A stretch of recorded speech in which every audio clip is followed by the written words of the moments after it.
الحمد لله الحمد لله الذي بيده الملك وهو على كل شيء قدير.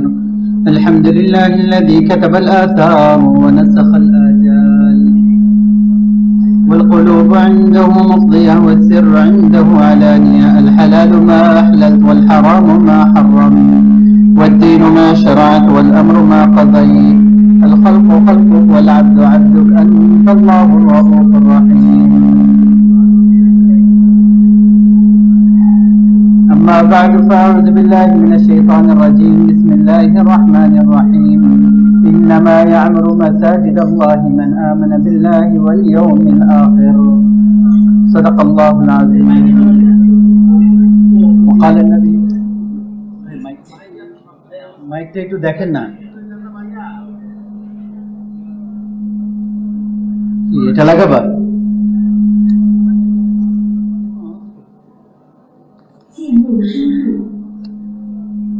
এটা কাছে আনলে আওয়াজ।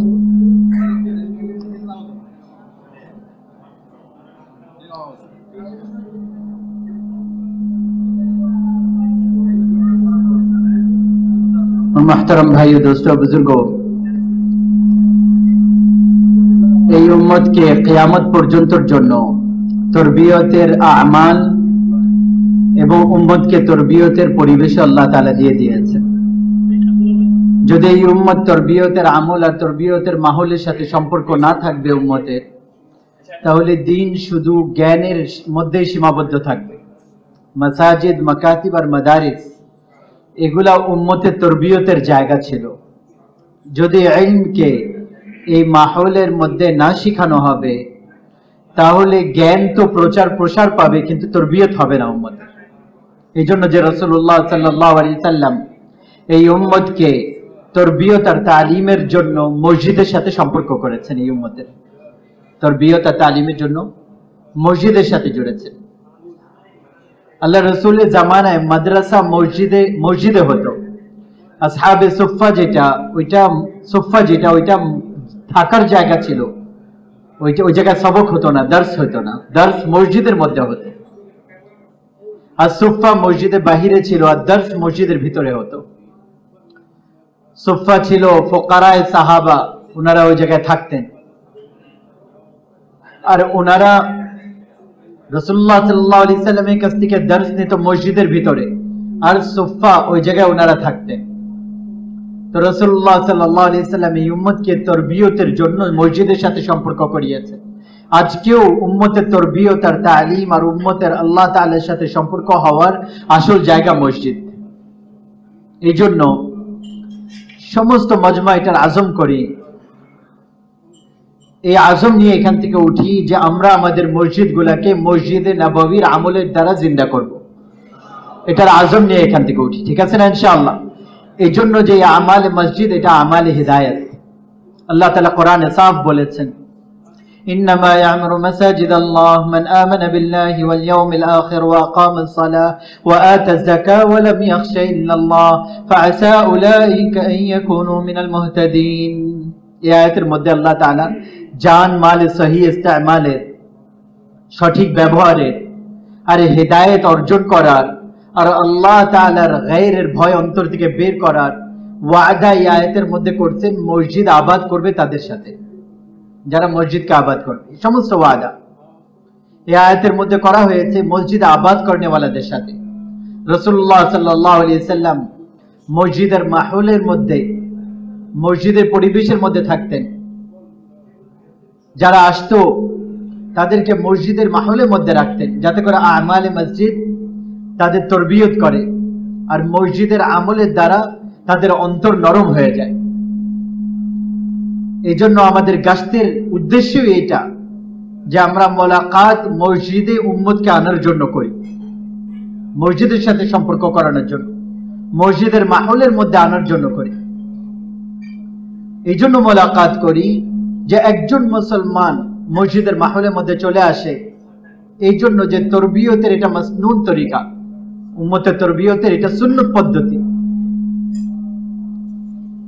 এই জন্য যে আমাদের মোলাকাতের সময় মসজিদ আমলের থেকে খালি না হয়ে যায়। সাথী কম হোক বেশি হোক, সাথী কম হোক বেশি হোক, কিন্তু মোলাকাত যখন করতে থাকবো আর মেহনতের সময় মসজিদকে আমলের থেকে খালি করা যাবে না।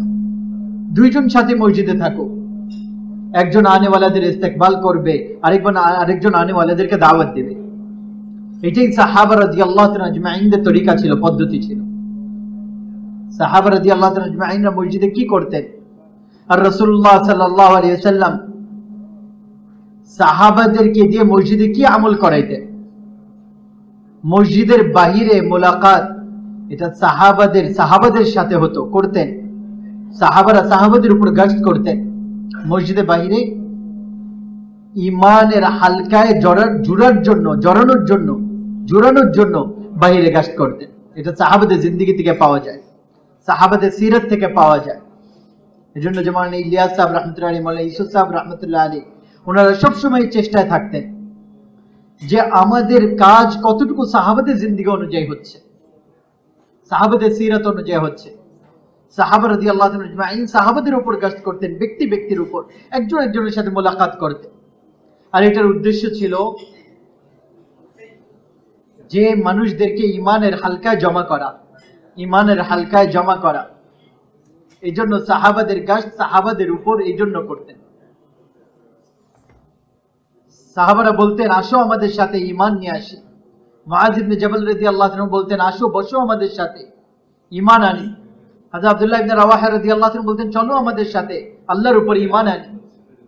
এটা দিয়ে বোঝা যায় সাহাবাদের আমল দিয়ে যে মসজিদগুলা ঈমানকে শক্তি পৌঁছানো এবং ঈমানকে পরিপূর্ণতার জায়গা ছিল মসজিদ।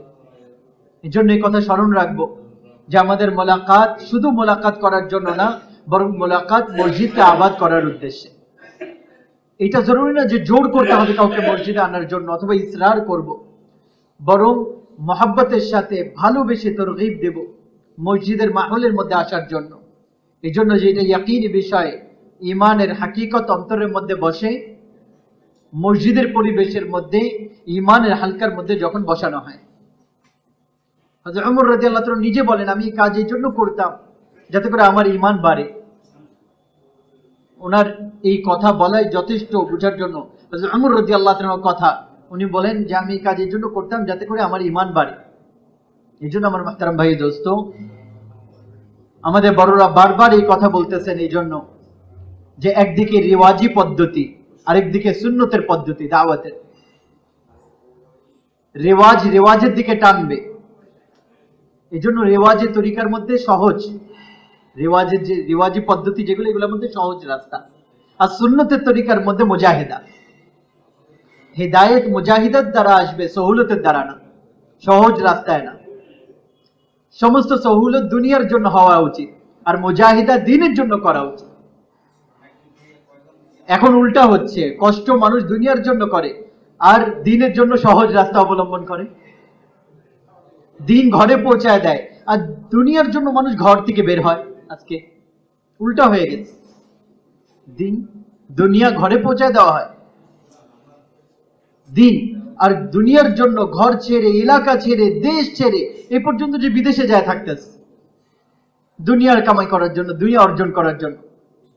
এই জন্য কাজ সিরাতের আনুগত করি। এই জন্য এটা চিন্তা করি সাহাবা রাদিয়াল্লাহু তাআলা মসজিদে কি করতেন। রাসূলুল্লাহ সাল্লাল্লাহু আলাইহি সাল্লাম নতুন যারা আসতো তাদেরকে মসজিদের মাহলের মধ্যে রেখে তাদেরকে মসজিদের মাহলের দ্বারা তরবিয়ত করতেন। মসজিদের পরিবেশ,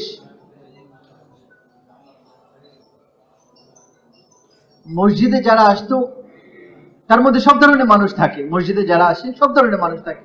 কিছু মানুষ এরকম হবে যারা শৌকের সাথে আমলে বসবে, কিছু মানুষ এরকম থাকবে নিজে প্রয়োজনে উঠে চলে যাবে। কিন্তু মসজিদের তালিম, মসজিদের আমল, এটা মসজিদের মুস্তাকিল আমল। মসজিদের আমল মসজিদের মুস্তাকিল আমল। দেখেন আল্লাহ রাসূলের মসজিদে তালিম হচ্ছিল, 3 ব্যক্তি ঢুকলেন। হায়াতে সাহাবার মধ্যে হাদিস আছে। আব্দুল্লাহ ইবনে আউফ রাদিয়াল্লাহু তাআলা আনহু বলেন রাসূলুল্লাহ সাল্লাল্লাহু আলাইহি ওয়াসাল্লাম মসজিদে ছিলেন আর সাহাবা রাদিয়াল্লাহু তাআলা সাথে ছিলেন। হঠাৎ করে 3 জন ব্যক্তি মসজিদে ঢুকলেন। একজন তার মধ্যে থেকে মহলের পরিবেশে ভিতরে জায়গা পেলেন, হালকার ভিতরে এসে বসে গেলেন, তালিমের মধ্যে বসে গেলেন। আর দ্বিতীয় জন তার মধ্যে পিছনে বসে গেলেন, আর তৃতীয় জন পিঠ ফিরে চলে গেলেন। যখন আল্লাহ রসুল তালিম শেষ করলেন, আল্লাহ রসুল বললেন, আমি কি তোমাদেরকে বলবো না তিন ব্যক্তির কথা, যে একজন তার মধ্যে থেকে হালকার ভিতরে জায়গা দেখলো, সে হালকার মধ্যে জুড়ে বসে গেল, আল্লাহ তাআলা তাকে কাছে করে নিলেন। আরেকজন লজ্জা পেয়ে পিছনে বসে গেল, আল্লাহ তার থেকে লজ্জা পেয়ে গেলেন। আরেকজন মুখ ফিরিয়ে চলে গেল, আল্লাহ তার থেকে মুখ ফিরিয়ে নিলেন। আবু কামার রাদিয়াল্লাহু তাআলা আনহু বলেন, আমরা রাসূলুল্লাহ সাল্লাল্লাহু আলাইহি ওয়াসাল্লামের মসজিদে ছিলাম, হালকা লাগিয়ে আমরা হাদিস বয়ান করতেছিলাম। হঠাৎ করে আল্লাহ রসুল ঘরের থেকে বের হলে, আল্লাহ রসুল সমস্ত হালকাগুলাকে দেখলেন। তারপরে আল্লাহ রসুল কোরআনের হালকা দেখলেন, ওই জায়গায় এসে বসে গেলেন। এই জন্য আমরা এটা চেষ্টা করি আমাদের মসজিদগুলোর মধ্যে কোরআনের পড়ানোর, কোরআনের তালিমের মক্তব প্রতিষ্ঠা হয়। আর গাস্ট করে, হ্যাঁ, বুড়াদেরকে, বড়দেরকে, জওয়ানকে, বাচ্চাদেরকে কোরআন শিখার উদ্দেশ্যে মসজিদের মধ্যে গাস্ট করে তাদেরকে মসজিদে আনার জন্য রাজি করি। মসজিদে আসবে, তাদেরকে কোরআনের হালকায় জুড়ে নিব। এরকম বলবো না যে এটা তো আমাদের কাজ না, এটা শুধু মাদ্রাসাওয়ালাদের কাজ, তারা মক্তব চালাবে, মাদ্রাসা চালাবে না। প্রতিটা মসজিদ ওয়ালা এটা ফিকির করবে আমাদের মসজিদের মধ্যে কোরআনের হালকা কায়েম হয়, আর সাথে বাচ্চাদেরকে, বুড়াদেরকে গাস্ট করে তাদেরকে তারগিব দিয়ে মসজিদের মধ্যে কোরআনের হালকার মধ্যে তাদেরকে বসানোর চেষ্টা করব। এই জন্য যে রাসূলুল্লাহ সাল্লাল্লাহু আলাইহি ওয়াসাল্লামের জামানায় মসজিদের আমল শুধু নামাজ ছিল না, বরং মসজিদের ভিতরে আরো অনেক আমল করা হতো, যার দ্বারা উম্মতের মধ্যে খায়ের ছড়াইতো, ভালাই ছড়াইতো। আবুল কামার রাদিয়াল্লাহু তাআলা আনহু বলেন যে আমরা মসজিদে হালকা লাগিয়ে বসেছিলাম, হঠাৎ করে আল্লাহ রসুল আসলেন। আল্লাহ রসুল সমস্ত হালকাগুলাকে দেখলেন, তারপর আল্লাহ রসুল কোরআনের হালকায় বসলেন আর বললেন, আমাকে আল্লাহর পক্ষ থেকে এর মধ্যে বসার আদেশ করা হয়েছে। আলী ইবনে আবি তালিব রাদিয়াল্লাহু তাআলা আনহু মসজিদের মধ্যে আওয়াজ শুনলেন, মানুষ কোরআন শিখতেছিলেন, শেখাচ্ছিলেন। তো উনি বললেন, সুসংবাদ এদের জন্য জান্নাতের ওই গাছ যার ছায়া কোনোদিন শেষ হবে না।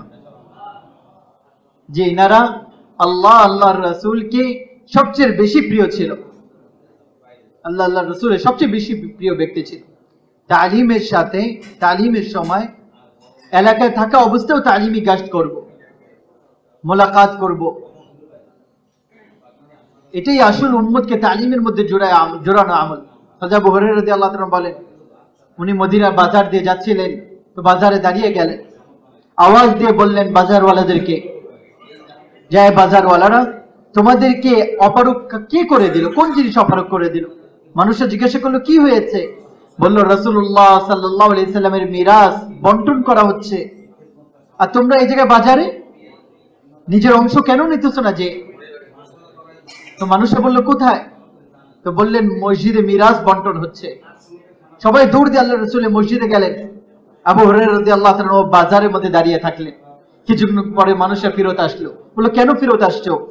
তো সবাই বললো, আবু হুরায়রা রাদিয়াল্লাহু আনহু, আমরা মসজিদে গিয়েছিলাম, ওই জায়গায় কিছু বন্টন হতে দেখলাম না। মিরাজ তো সম্পদ হয়। তো আবু হুরায়রা রাদিয়াল্লাহু তাআলা বললেন, তোমরা মসজিদে কাউকে দেখলে না? মসজিদে কেউ ছিল না? তো বললো, হ্যাঁ ছিল, কিছু মানুষ নামাজ পড়তেছিল, কিছু কোরআন শিখতেছিল, কিছু মানুষ হালাল হারামের রিজিকের আলোচনা করতেছিল। তো বললেন, আল্লাহ তোমাদের অবস্থার উপর রহম করে, এটাই মিরাস, মুহাম্মদ সাল্লাল্লাহু আলাইহি সাল্লামের মিরাস। এই জন্য মসজিদের মধ্যে বিভিন্ন হালকা লাগাই। একদিকে কোরআনের হালকা চলবে, একদিকে নতুনদেরকে জমা করে তারগীব দেওয়া হতে থাকবে, যার মধ্যে পুরো দিন বুঝানো হতে থাকবে, আল্লাহ তাআলা বরত্ব বয়ান করতে হবে, হালাল হারামের আলোচনা হতে থাকবে, যাতে করে মসজিদের মুতাআল্লিক যত আবাদি আছে তারা মসজিদের মধ্যে উলামা ইকরামের সাথে বসে। এই জন্য আমাদের মসজিদগুলোর মধ্যে কোরআনের মাকাতিব কায়েম করতে বলা হচ্ছে, আর কোরআনের মসজিদের মধ্যে দাওয়াতের হালকা কায়েম করতে বলা হচ্ছে, প্রতিষ্ঠা করতে বলা হচ্ছে, যাতে করে প্রতিটা মুসলমান দ্বীনের বিষয় মসজিদের পরিবেশে থেকে পেয়ে যায়, দ্বীনের শিক্ষা মসজিদের পরিবেশে থেকে পেয়ে যায়। মসজিদের মাহল থেকে দ্বীন শিক্ষা সবচেয়ে বেশি প্রভাব বিস্তার করে। পর্দার আদেশ আসলো, এক সাহাবীর ঘোষণার উপর সমস্ত মহিলারা পর্দার উপর চলে আসলো। শরাব হারাম হওয়ার আদেশ আসলো, এক সাহাবী ঘোষণা করলেন সমস্ত মদিনার মধ্যে সবাই শরাব ছেড়ে দিল। ইলমের মসজিদ থেকে নেওয়া সবচেয়ে বেশি মুআসসির, প্রভাব বিস্তার করে। এই জন্য যে ইলমের হালকার মধ্যে বসা, ফেরেশতাদের পরিবেশের মধ্যে বসা, এই জায়গায় শয়তান আসে না। এই জন্য মসজিদের আমাল শুধু তালিম অথবা নামাজ না, বরং কোরআনের হালকাও মসজিদের আমল, হালাল হারামের আলোচনাও মসজিদের আমল। আল্লামা নববী রাহমাতুল্লাহ আলাইহি বলেন যে মসজিদের মধ্যে ইমানের হালকা কায়েম করা, এইটা আখিরাতের আর দোজখের আলোচনা করা, আল্লাহ তাআলা আহকামের আলোচনা করা উদ্দেশ্য, এগুলো ইমানের হালকা। ইবনে মুআবিয়া কিন্দি রাহমাতুল্লাহ আলাইহি বলেন, আমি আসলাম হযরত ওমর রাদিয়াল্লাহু আনহুর কাছে সিরিয়াতে। হযরত ওমর রাদিয়াল্লাহু আনহু জিজ্ঞাসা করলেন, তোমাদের মানুষদের কি অবস্থা, তাদের সম্পর্ক মসজিদের সাথে কিরকম? জিজ্ঞাসা করলেন শামওয়ালাদেরকে যে তোমাদের মসজিদের সাথে মুসলমানদের সম্পর্ক কিরকম? তারপর নিজেই বললেন যে তোমাদের অবস্থা তো এরকম হবে যে এক ব্যক্তি মসজিদে এরকম তাকিয়ে দেখবে ভিতরে, যদি তার বন্ধু, তার জাননেওয়ালা, তার সাথে মত মিলে এরকম মানুষ থাকবে তাহলে মসজিদে বসবে, আর না হলে সে মসজিদ থেকে বের হয়ে যাবে। হযরত ওমর রাদিয়াল্লাহু আনহু এটাই বলেন। ইবনে মুআবিয়া কিন্দি রাহমাতুল্লাহ আলাইহি বললেন, না, আমাদের অবস্থা এরকম না, আলহামদুলিল্লাহ। আমাদের মসজিদের মধ্যে, আমাদের মসজিদগুলোর মধ্যে তালিমের হালকা লাগে, বিভিন্ন হালকা লাগে মসজিদের মধ্যে। কোন হালকার মধ্যে ভালাইয়ের আলোচনা হইতে থাকে, কোন হালকার মধ্যে কোরআন শিখানো হতে থাকে। হযরত ওমর রাদিয়াল্লাহু আনহু বললেন, যতদিন তোমরা এরকম করতে থাকবা তোমরা ভালাইয়ের উপর থাকবা, যতদিন তোমরা এই আমলগুলো করতে থাকবা। হাদিসের মধ্যে আসছে যে আযাব আল্লাহ তাআলার ওই জায়গা থেকে আসা নির্ধারিত হয়ে যায়, ওটা